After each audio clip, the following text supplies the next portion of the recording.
전라우수사 이혁기와 경상우수사 엄견이 합류하고 이순신이 이끄는 조선의 함대가 한산도에서 대승을 거두는 이어 겁을 집어먹고 안골포에서 웅크리고 있던 왜적의 잔여 세력까지 추격해 모두 격렬해버리자 왜군은 해상에서의 전투 의지를 상실하면서 더 이상 남해를 통한 서해로의 진출을 포기하고 조선 침략의 거점인 부산포로 퇴각해갑니다. 조선 수군과 왜군이 한판 승부를 벌인 한산 대첩으로 왜군의 운명은 사그라들기 시작하는데요. 이제 해상에서는 공수의 입장이 뒤바뀌어 가게 됩니다. 해상에서 왜적의 수군이 연일 패퇴하는 가운데 왜군은 호남으로의 침투로를 확보하기 위해 육지를 통한 공격을 맹렬하게 해왔지만 권율과 그 희화장수들 그리고 곽재우 등 의병들의 기세 넘치는 활약으로 번번이 물러나고 맙니다. 전란 쪽이 미리 겁을 먹고 맞서 싸울 엄두조차 내지 못한 채 서둘러 도망한 것과는 달리 호남을 방어하는 관군과 의병들은 왜적들의 공격에 분연히 임해 모두를 격퇴해야 합니다. 그렇게 육지에서 호남으로의 왜군 침입을 저지하자 이순신은 해상 전투에 더욱 집중할 수 있게 되는데요. 안골포 해전에서 승리한 이순신 함대가 각기 본영으로 돌아가 정비와 물자의 보급을 완료한 1592년 8월 남해의 제일권을 장악한 이순신은 왜군의 침략 거점이자 본거지인 부산포를 공격하기 위해 함대를 움직입니다. 조선 수군의 4차 출정은 바로 왜군의 핵심부를 공격하기 위한 것이었는데요. 일찍 전라 우수사 이혁기와 합류한 이순신은 사량도에 이르러 경상 우수사 원균과 만나니 조선 수군의 함대는 판옥선 74척, 협선 92척, 거북선 3척으로 총 169척의 규모를 이루게 됩니다. 협선은 사우선과 같이 주력 전투선인 판옥선을 지원하는 작은 크기의 보조선으로 주로 척후 활동과 전투 시에는 판옥선을 보조하는 부속선 역할을 하던 배입니다. 당시 왜군은 한양에 주둔하고 있던 병력 일부를 다시 경상도 지방으로 내려보내고 있던 터였는데요. 8월 25일 당포에 도착한 이순신은 하루를 그곳에서 보내고 다음날 비바람이 잔잔해지길 기다리다 저녁이 되어 거제도 쪽으로 나아가 밤을 보내며 거제도의 해역을 통과하기 위한 정차 활동을 벌입니다. 좁은 거제 해역에 혹시 왜적의 매복이 있지 않을까 경계한 것인데요. 밤새 정찰 활동을 마친 이순신은 거제 해역을 신속히 통과하고 밤에 원포와 제포를 지나 8월 28일 가덕도에 다다릅니다. 다음날 부산포로 향하는 길목인 장림포에서 적선 6척을 조우했는데 왜적은 두려움에 배를 버리고 모두 육지로 도망했고 왜선은 전부 불살라 침몰시킵니다. 그러나 그곳 지형이 협소한 까닭에 함대를 정박할 수 없어 다시 가덕도로 돌아와 하룻밤을 보내게 되는데 가덕도에서 새벽 일찍 출발한 조선 함대는 아침이 되어 모른대를 지날 때 돌풍으로 파도가 크게 일어 잠시 혼란을 겪게 됩니다. 이순신의 조선 함대가 왜군의 조선 침략 핵심 거점인 부산포로 다가오고 있음을 이미 알고 있던 왜적은 470여 척의 전투선과 병선을 보유하고 조선 수군의 2배 이상이 되는 2만여 명의 군사가 있음에도 감히 나와 대적할 엄두를 내지 못하고 부산포에 이르는 길목 곳곳에 소수의 선박을 배치해 조선 수군의 접근을 파악하면서 해안 언덕 위에 진지를 구축해 방어전을 치를 준비를 합니다. 기세등등했던 왜군이 한산 대첩을 승리로 이끈 이순신이 다가오고 있음에 수적 강세에도 불구하고 물에 빠진 생쥐가 무태 기어오르듯이 해전을 포기하고 혼비백산에 땅에 올라 육지에 발붙이고 전투 치르겠다는 심산이었는데요.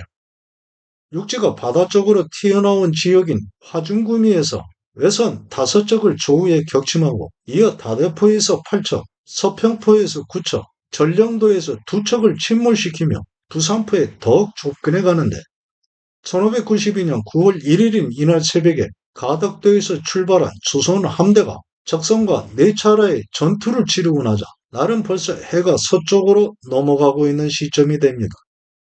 바로 앞에 있는 부산포에 들어서기 위해서는 전령도와 육지 사이의 좁은 해협인 초량목을 지나야 하는데요.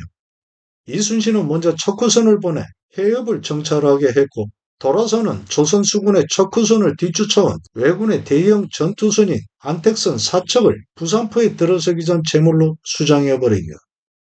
척후선의 정찰 결과 왜군 함대 470여 척은 부산포 상기석 아래 해안에 모두 정박해 있고 왜적은 해안선을 따라 있는 언덕에 진지를 구축해 조선의 함대를 높이의 이점을 활용해 공격할 채비를 하고 있었습니다.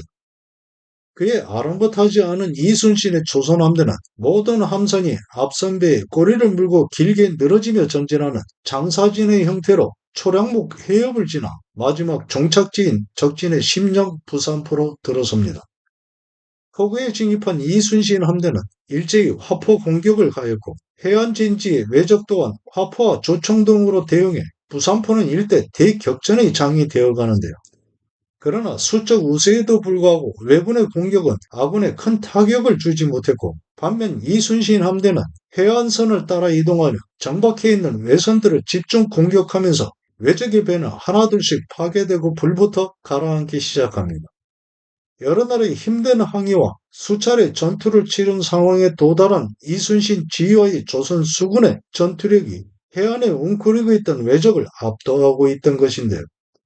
왜군의 조선 침략 거점인 부산 포구를 종횡무진 휘저으며 있는 대로 포탄과 활을 다 소비한 이순신 함대는 부산포에서만 100여 척이 이르는 적 함선을 수장하고 유유히 전장을 빠져나오는데 추격하여 공격할 엄두조차 내지 못하는 왜군은 사라져가는 조선 함대를 그저 바라만 봐야 했습니다.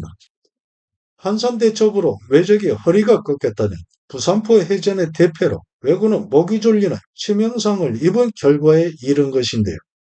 이로써 왜적의 수군은 해상에서의 위력을 상실하게 되었고 육지로 북상하고 있는 왜군들에게 공급되어야 하는 군량과 물자의 수급이 차질을 빚게 되었으며 더군다나 일본으로의 퇴강로까지 막힐 염려가 커지게 되어 조선 반도에서의 왜적 활동은 그 분수령을 맡게 됩니다.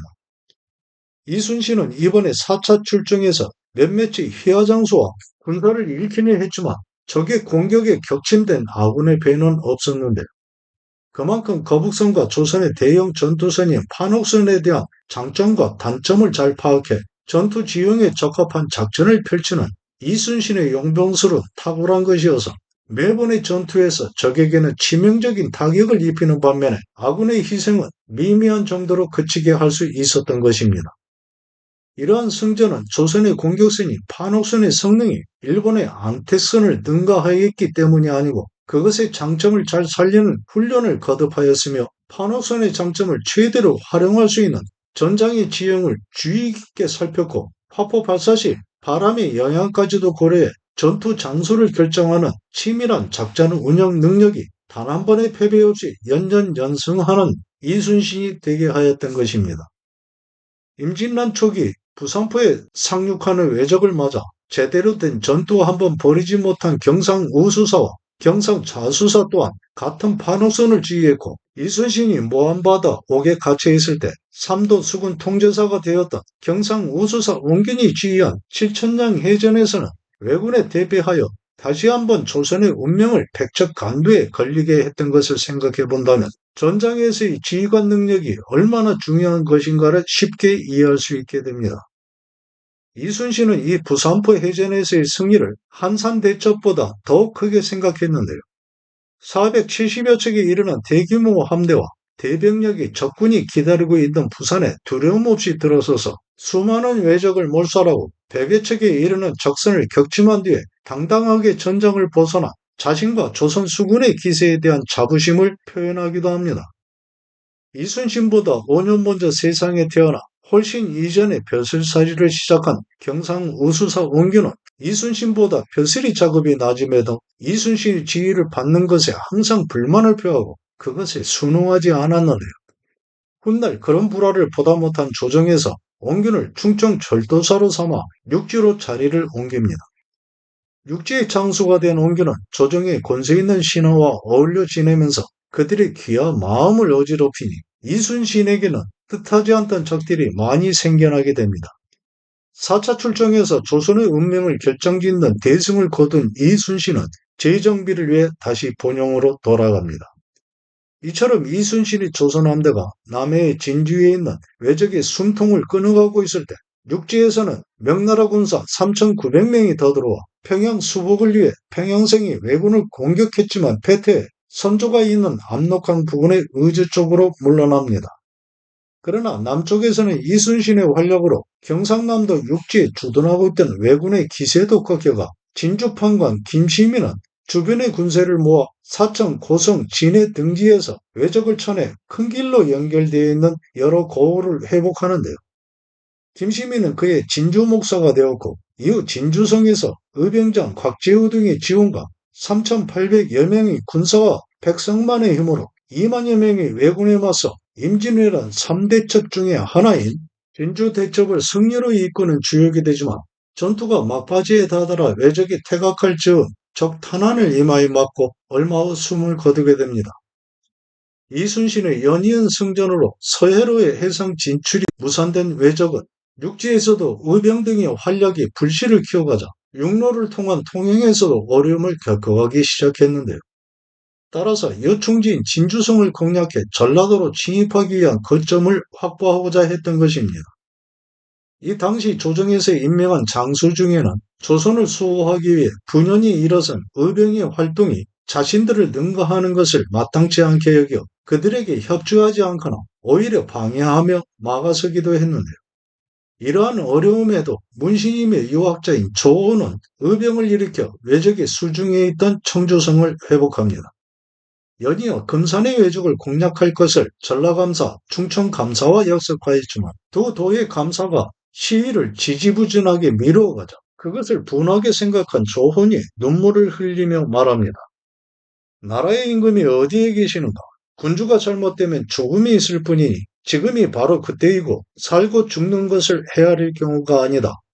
하고는 생사를 함께 하기로 결의한 700여 명의 의병들과 함께 진군해 갑니다. 금산성 심리 가까이 이르러 진을 치고 관군을 기다렸지만 끝내 오지 않았는데 뒤따르는 부대가 없다는 것을 알아챈 잠복한 왜군이 조헌과 의병들을 포위하여 공격을 개시하자 조헌이 말하기를 오늘은 오직 죽음이 있을 뿐이다.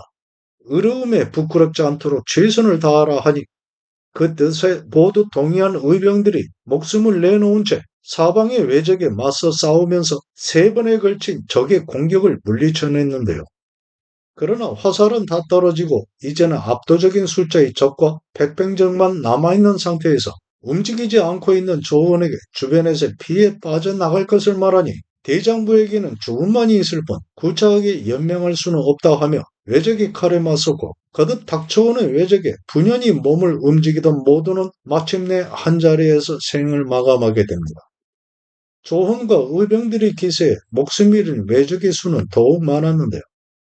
의병을 모은 조헌은 단 한 번도 사사로이 벌을 내리지 않아 모두가 그를 마음으로 따랐고 죽음의 임에서도 전혀 물러섬 없이 마지막을 함께한 그들의 의로운 연기에 충청도 여러 고을의 사람들이 그들의 넋을 기려 여러 달 동안 고기를 입에 담지 않았다고 합니다. 다음 날이 되어 조헌의 동생 조범이 시신을 수습하려고 와보니 깃발을 중심으로 조헌과 의병들이 모두 한자리에 원형을 두르고 전사해 있었는데요. 조헌은 덥수룩한 수염에 두 눈을 부릅뜬 채였고 문화생들은 700여 명의 시신을 모두 거두어 하나의 무덤을 만들어 700의사총이라고 이름 붙이게 됩니다. 조헌의 아들인 조왕기 역시 아버지와 함께 죽음을 같이 했는데 패전이 임박하자 아버지를 대신해 죽고자 의상을 갖추어 입고 장수의 행색을 갖추었는데 왜적은 아들을 주장으로 알고 그의 시체를 훼손하기도 했습니다. 조언을 따르던 의병 중에는 학식 있는 선비와 무인도 여럿 있었는데 모두 후에 추중됩니다. 조헌과 의병들의 활약에 힘입어 그 군산 역시 회복되었고 그로써 호남과 충청도가 왜적으로부터 안전하게 되었는데 당시 이 두 지역에서 대부분 군사한 물자가 공급되고 있었기 때문에 이들의 희생 또한 조선의 명운이 사라짐을 막는 큰 토대가 되었습니다.